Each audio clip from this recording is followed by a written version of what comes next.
UGC ने एक निर्णय लिया जो यूनिवर्सिटीज में, कॉलेजेज में असिस्टेंट प्रोफेसर, प्रोफेसर या एसोसिएट प्रोफेसर की बहाली होती है,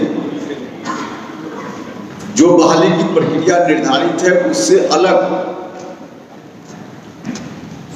प्रोफेसर ऑफ प्रैक्टिस इस नाम से प्रोफेसर की बहाली होगी, ऐसा निर्णय यूजीसी ने लिया। और इसमें बहाली के लिए कोई क्वालिफिकेशन नहीं है, सुनकर आश्चर्य होगा।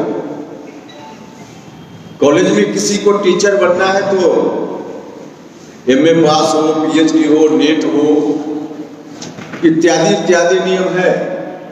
लेकिन यह जो बहाली की बात नए तरीके से की जा रही है यूजीसी की ओर से, उसमें कोई एजुकेशनल क्वालिफिकेशन की जरूरत नहीं है। बिना शैक्षणिक कोई योग्यता के कोई भी व्यक्ति अब यूनिवर्सिटी में, कॉलेज में प्रोफेसर बन जाएगा। और इस तरह से प्रोफेसर बनेगा, कोई प्रतियोगिता जांच की विधिवत प्रक्रिया भी नहीं, 2-3 लोगों की कमेटी होगी, लोग नॉमिनेशन देंगे और वही 2-3 लोग मिलकर सेलेक्ट कर लेंगे कि यह व्यक्ति यूनिवर्सिटी में प्रोफेसर ऑफ प्रैक्टिस हो गया, मतलब प्रोफेसर बन गया। और इनकी संख्या जो टोटल पोस्ट है उसके 10% तक इनकी संख्या हो सकती है। मतलब 10% लोग इस तरीके से बहाल होंगे, सीधे तौर पे यह पिछले दरवाजा से बहाली की कोशिश है, जिसमें कोई शैक्षणिक योग्यता की जरूरत नहीं।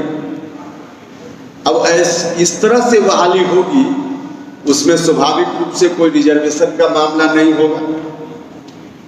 जो लेटरल एंट्री हुई बड़े अधिकारियों के लिए, जिसकी चर्चा मैंने प्रारंभ में की, उसमें कोई दलित नहीं, कोई ओबीसी नहीं, अति पिछड़ा नहीं। तो इस तरह से कॉलेज टीचर की भी बहाली होगी, तो उसमें भी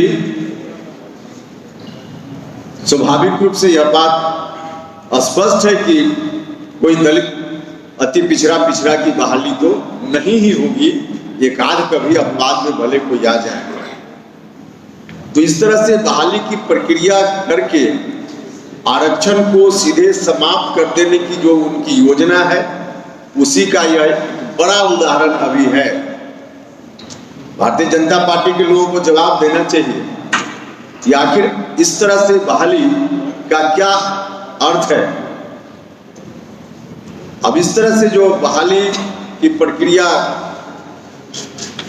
की अधिसूचना जारी हुई है, इससे तो स्पष्ट है कि भारतीय जनता पार्टी को कोई दलित पिछड़ा, अति पिछड़ा से कुछ भी नहीं लेना देना है, यह बिल्कुल साफ है। और इस तरह से बहाली की जब प्रक्रिया बनी है, तो अपने चहेते को लोग बहाल करेंगे। आरएसएस के ट्रेंड लोगों को कॉलेज, यूनिवर्सिटी में इसी चोर दरवाजा से लोग भेजेंगे। यह साफ है, स्पष्ट है, इसमें समझने में कोई कठिनाई नहीं। तो बीजेपी के लोगों को जवाब देना चाहिए कि क्या देश में जो यूनिवर्सिटी है, कॉलेज है, इसी तरह से पिछले दरवाजे से बीजेपी के चहेते लोग बहाल होंगे और फिर देश का मान सम्मान दुनिया में बढ़ेगा? क्या होगा, इसका जवाब देना चाहिए। देखिए, बहुत किसी खास विषय में बड़ी विद्वता अगर किसी व्यक्ति में अनुभव के आधार पर आ गई हो, तो एकाध अपवाद के रूप में पहले भी इस तरह का नॉमिनेशन हुआ है, उसकी एक प्रक्रिया पहले रही है। लेकिन एकाध कोई व्यक्ति कभी कभी बहुत बड़ा कवि हो गया, साहित्यकार हो गया, तो उसको यूनिवर्सिटी में गेस्ट टीचर के रूप में, वह भी रेगुलर बहाली के रूप में नहीं, बिल्कुल कोई खास क्लास के लिए या कभी कोई विशेष रूप से उस तरह का एकाध कभी कभी हुआ है। लेकिन अभी 10% तक ऐसे लोग बहाल किए जाएंगे। यह जो नया नियम बना, तो इससे तो स्पष्ट है कि बीजेपी बाहर क्या बोलती है और अंदर उनका चेहरा क्या है। एक और उदाहरण हम देंगे, जो सेंट्रल यूनिवर्सिटी है, बहुत पिछड़ों और अति पिछड़ों के हितैषी बनते हैं। सेंट्रल यूनिवर्सिटी देश भर में संख्या है उसकी 45। कागज आपको दे दिया जाएगा फोटो स्टेट, जिसमें 45 में 45 वाइस चांसलर एक यूनिवर्सिटी में भी सीएम होते ही हैं। अब 45 में एससी अभी की तारीख में सिर्फ एक, अभी मतलब कुछ दिन पहले की यह रिपोर्ट है, 45 में शेड्यूल्ड कास्ट सिर्फ एक, शेड्यूल्ड ट्राइब सिर्फ एक, ओबीसी सिर्फ 7% में जाइएगा, ओबीसी सिर्फ 15%, एसटी 2% और एसटी भी 2.2%। तो वाइस चांसलर में यह स्थिति है।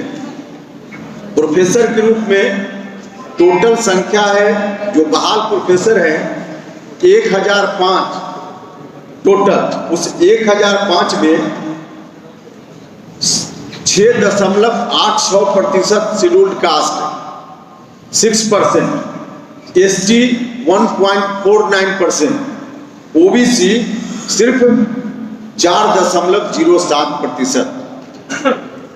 कम से कम ओबीसी 27% तो ऐसे ही जो फॉर्मूला है उसके आधार पे होना चाहिए, लेकिन सिर्फ 4.7%। उसी तरह से एससी भी सिर्फ 6.8% और एसटी 1.4%। आप समझ सकते हैं कि कहाँ है इनका चेहरा, इनका क्या है। एसोसिएट प्रोफेसर में 2700 लोग बहाल हैं, 2700, 2700। इसमें एससी सिर्फ 7.2%, एसटी 2.3% और ओबीसी इसमें भी 4.8%। यही है। असिस्टेंट प्रोफेसर इसमें टोटल है 8668। इसमें परसेंटेज में देख लीजिए तो एससी 12%, एसटी 5% और इसमें भी ओबीसी सिर्फ 18%। अब बताइए, इनका जो खुद भारत सरकार यूनिवर्सिटी चलाती है सेंट्रल यूनिवर्सिटी, इसमें 4%, 3% और 2% दलित, अति पिछड़ा या पिछड़ा, इतनी ही संख्या इनकी है। टीचर जो फैकल्टी है टीचिंग उसमें, और कहेंगे कि हम अति पिछड़ा समाज के बहुत बड़े हितैषी हैं, एससी एसटी के बहुत बड़े हितैषी हैं। सच में जो इनका चेहरा है यह यही है, पूरे तौर पे घोर आरक्षण विरोधी चेहरा। हम जो बता रहे हैं आंकड़ा, यह आंकड़ा सरकार से ही लिया गया आंकड़ा है और उसके आधार पे यही वस्तु स्थिति है। भारतीय जनता पार्टी के लोगों को बिहार में जो अति पिछड़ा भाइयों के लिए, दलित महादलित के लिए या फिर महिलाओं के लिए आरक्षण चल रहा है, आदरणीय नेता नीतीश कुमार जी ने इतना अच्छा काम किया है, तो इनके खिलाफ भाषण देने के बजाय उनको भारत सरकार में जो कुछ चल रहा है, जिसका कुछ उदाहरण हमने दिया, उदाहरण तो बहुत सारे हैं, फिर कभी बताएंगे, लेकिन इन उदाहरणों के आधार पे बिल्कुल साफ है कि भारतीय जनता पार्टी सामाजिक न्याय विरोधी पार्टी है। इनका टोटल रवैया सामाजिक न्याय विरोध का है, अति पिछड़ा विरोध का है, दलित महादलित विरोध का है। इनके इसी कारनामों को हम लोग लोगों तक ले जा रहे हैं अलग अलग कार्यक्रमों के माध्यम से। हम लोग चाहते हैं कि जनता के बीच सच जाए, राज्य सरकार की क्या उपलब्धि है, नीतीश कुमार जी क्या कर रहे हैं, जनता के बीच जाए। और इनकी ओर से ठीक विपरीत, जनता के बीच भ्रम कैसे फैले, जनता के बीच तनाव कैसे पैदा हो जाए, समाज में भाईचारा का वातावरण है उसको कैसे समाप्त कर दें, इनकी यह कोशिश है। इनकी इस कोशिश को नाकाम करने के लिए इनकी पूरी राजनीति पाखंड पर आधारित है, इनकी पूरी राजनीति घिनौने किस्म की है, इनकी पूरी राजनीति सामाजिक न्याय विरोधी है। तो इनके इस चेहरा को जनता के बीच ले जाने के लिए, समाज में, बिहार में जो सद्भाव कायम है उसको बनाए रखने के लिए, बचाए रखने के लिए हमने भी एक कार्यक्रम लगाया है। पार्टी की ओर से कार्यक्रम लगा है, कल से उसकी शुरुआत है। बक्सर से अलग अलग जिलों में, बक्सर में 16 तारीख, कैमूर 17 तारीख, 19 तारीख औरंगाबाद, 30 तारीख अरवल और उसके बाद चंपारण के इलाके का प्रोग्राम है जो आपको इसकी कॉपी मिल जाएगी। और उस कार्यक्रम में जाकर लोगों के बीच चीज़ों को रखेंगे और इनके इस चेहरा को हम लोग वहाँ बिल्कुल नकाब इनका हटाएंगे। तो इस मकसद से कार्यक्रम है।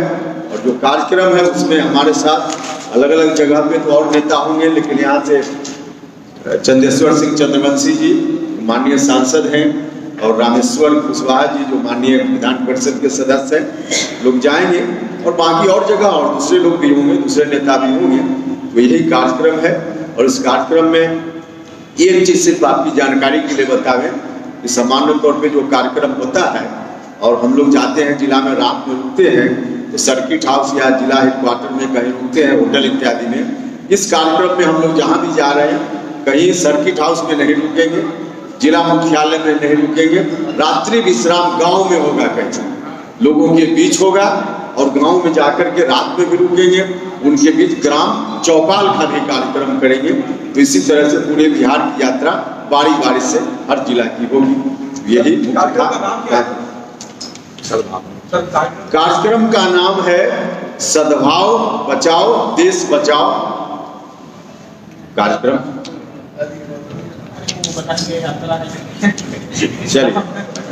चलिए एक सवाल है, केंद्र सरकार ने कहां पर आरक्षण जो आप मांग कर रहे हैं नहीं दिया, किन किन प्रमुख जगहों पर? देखिए उसमें तो बहुत सारी जगह है, लेकिन अभी उदाहरण के लिए हमने एक चीज बताया है। सेंट्रल यूनिवर्सिटी है, सेंट्रल यूनिवर्सिटी में प्रोफेसर, एसोसिएट प्रोफेसर और असिस्टेंट प्रोफेसर, इसमें जो आंकड़ा है कितने लोग टोटल बहाल हैं, उसमें कितना प्रतिशत किस कैटेगरी के लोगों के लिए जो लोग बहाल हैं उनकी संख्या क्या है, उसके बारे में हमने बताया है। और उसके हिसाब से फिर एक बार दोहरा देते हैं कि वाइस चांसलर सेंट्रल यूनिवर्सिटी में टोटल 45, उसमें एससी 2.2%, एसटी 2.2%, ओबीसी 15%।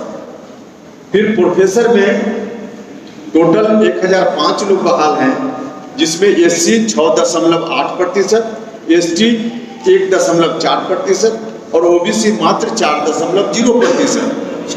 उसी तरह से एसोसिएट प्रोफेसर में टोटल बहाल लोग हैं 2700, जिसमें SC 7.2%, ST 2.3%, OBC 4.8%। Assistant professor में एससी 12%, एसटी 5% और ओबीसी 18%। केंद्रीय विश्वविद्यालय के अलावा भी कहीं पर आपको गड़बड़ी लग रही है? उसके अलावा जितना आईआईटी है वहाँ का भी आंकड़ा दे देंगे, लंबा आंकड़ा हो जाएगा, लेकिन वहाँ का भी दे देंगे। वहाँ भी इसी तरह की स्थिति है, वहाँ भी इसी तरह की स्थिति है। भारत सरकार के मातहत जितनी संस्थाएं हैं वहाँ सब जगह लगभग इसी तरह की स्थिति है, जिसका आंकड़ा है। भारत सरकार के विभिन्न मंत्रालयों में जो अधिकारियों की स्थिति है, भारत सरकार के सचिवालय में, उसको देखिएगा तो आपका आश्चर्य बढ़ जाएगा। हम पूरा आंकड़ा देंगे। किसी भी सचिवालय में, किसी विभाग में, भारत सरकार में अगर 40 अधिकारी हैं तो हो सकता है कि 40 में 40 उसमें से एक भी ओबीसी एससी एसटी ना हो, ऐसा भी बहुत सारा सचिवालय है। तो हम पूरा अलग अलग देंगे। लेकिन अभी सेंट्रल यूनिवर्सिटी के बारे में और एक जो हमने कहा यूजीसी का डिसीजन, नया डिसीजन है, जिस डिसीजन से अपने चहेतों को बहाल करने का रास्ता इन लोगों ने निकाला है। कोई एजुकेशनल क्वालिफिकेशन नहीं होगा, लेकिन उनको बहाल कर दिया जाएगा। वही कहा कि कुछ एक्सपीरियंस इनका इंडस्ट्रीज के क्षेत्र में, दूसरी जगह पे कुछ अनुभव है, उसके आधार पे बहाल कर देंगे। और उस अनुभव की व्याख्या तो उन्हीं को करनी है।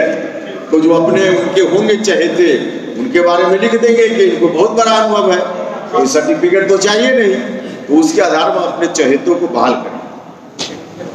सर, बीजेपी कह रही है कि अभी तक वोट आप लोग कब जाएंगे, कितना विलंब हो गया, जो निकाय का फैसला है।